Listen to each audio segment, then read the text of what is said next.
Welcome back. Exit polls exact results ఇచ్చాయి. అంతకు మించిన ఫలితాలే వచ్చాయి. టోటల్ గా మహాగఠబంధన్ తలకిందులైంది. బీహార్ కౌంటింగ్ లో ఆది నుంచి బీజేపీ జేడీయూ కూటమి ఆధిక్యంలో నిలిచింది. ఎగ్జిట్ పోల్స్ అంచనాలకు తగ్గట్టుగానే ఎన్డీఏ జోరు చూపిస్తోంది. మ్యాజిక్ ఫిగర్ ను దాటేసి 200 స్థానాల్లో ముందంజలో ఉంది. మరోవైపు మహాగఠబంధన్ కూటమి 37 స్థానాల్లో ఆధిక్యంలో ఉంది. మళ్లీ బీహార్ సీఎం పీఠం నితీష్ కుమార్ కే దక్కనుంది. తమ అధినేత ముఖ్యమంత్రి అవుతారని ధీమా వ్యక్తం చేస్తున్నారు జేడీయూ లీడర్లు. అయితే నితీష్ గెలుపు ఎలా సాధ్యమైంది? ఏ అంశాలు ఆయనకు కలిసొచ్చాయి? ప్రతిపక్షాలను ప్రజలు ఎందుకు విశ్వసించలేదు? బీజేపీతో పొత్తు ప్లస్ అయిందా? ప్రధాని మోడీ చరిష్మా కలిసొచ్చిందా?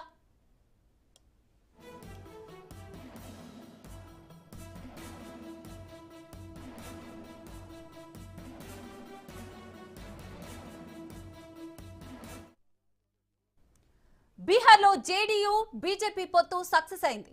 ప్రజలు అనుభవం ఉన్న నేత వైపే మొగ్గు చూపారు. నితీష్ కుమార్ కే పట్టం కట్టారు. ముఖ్యంగా మహిళా ఓటర్ల ఆదరణను ఆయన నిలుపుకోగలిగారు. ఎప్పటిలాగే మహిళా ఓటర్ బేస్ యథాతథంగా బాణం గుర్తుకే జై కొట్టింది.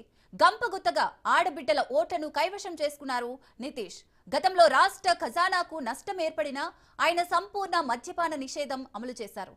అది తనకు కలిసి వస్తుందనుకున్న నితీష్ కుమార్ ఆశలు ఫలించాయి.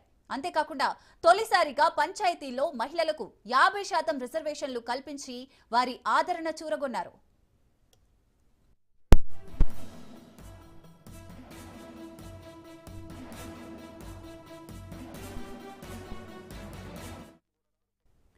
బీహార్ ఎన్నికల ప్రచారంలో ప్రధాని మోడీ పాత వ్యూహాన్ని నమ్ముకున్నారు.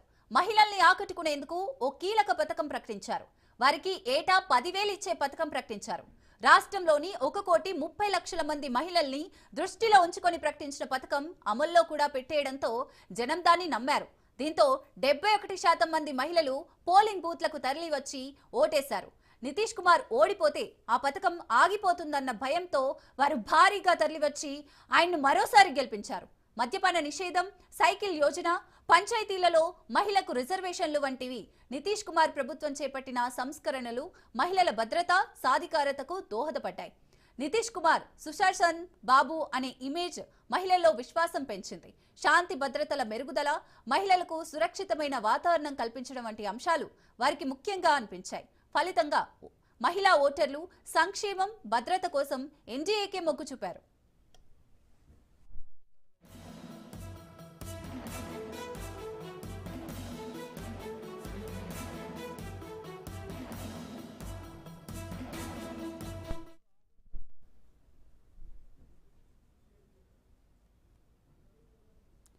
మరోవైపు ఎన్డీఏ గెలుపుకు దారితీసిన ఇతర కారణాల్లో 125 యూనిట్ల వరకు అందరికీ ఉచిత విద్యుత్ బాగా పనిచేసింది.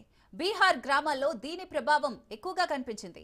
అసలే పేదరికం ఉండే బీహార్లోని గ్రామీణ ప్రాంతాల్లో 125 యూనిట్ల లోపు వాడే జనం ఎక్కువగా ఉండటంతో ఈ హామీ ఓట్లు కురిపించింది. అలాగే రాష్ట్రంలో 400 రూపాయలుగా ఉన్న వృద్ధాప్య పెన్షన్ను 1100లకు పెంచుతామన్న నితీష్ హామీ కూడా ఫలించింది.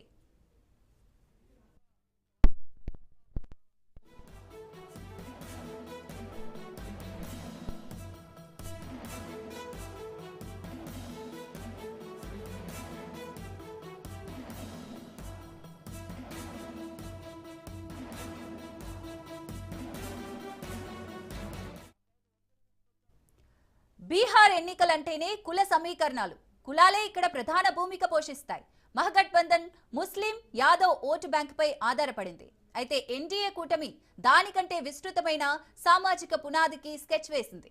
జేడీయూ ప్రధాన ఓటు బ్యాంకు అయిన కుర్మి, కొయిరీ వర్గాలను ఆకట్టుకుంది. లవ్ కుష్ ఓటర్లే నితీష్ కుమార్ ను విజయ తీరాలకు చేర్చారు. ఇక బీజేపీ అగ్రకులాలైన బ్రాహ్మణులు, భూమిహార్లు, రాజ్పుత్ల నుండి మద్దతు సంపాదించింది. అంతేకాకుండా అత్యంత వెనుకబడిన తరగతులు నితీష్ ప్రభుత్వంతో పొందిన లబ్ధి కారణంగా ఎన్డీఏ వైపు మొగ్గు చూపారు.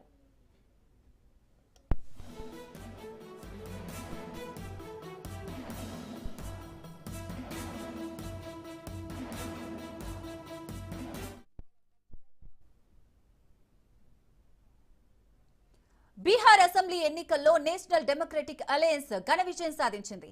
దేశ రాజకీయాల్లో మరోసారి తమ బలాన్ని చాటుకుంది. ప్రతిపక్ష మహాగఠబంధన్ ఏమాత్రం ప్రభావం చూపించలేకపోయింది. ఎగ్జిట్ పోల్స్ అంచనాలను సైతం పటాపంచలు చేస్తూ విజయం సాధించింది. ఎప్పటిలానే బీహార్లో కీలకమైన పలు అంశాలు ఎన్డీఏ విజయానికి బలమైన కారణాలుగా నిలిచాయి.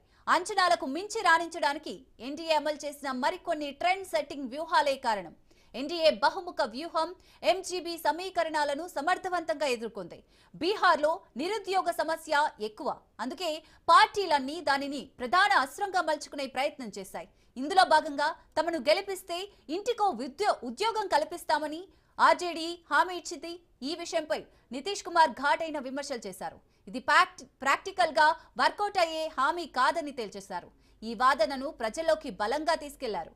జార్ఖండ్ విడిపోక ముందు ఉమ్మడి బీహార్ను పాలించిన లాలూ ప్రసాద్ హయాంలో కేవలం 95,000 ఉద్యోగాలు మాత్రమే ఇచ్చారని ఆయన గుర్తు చేశారు.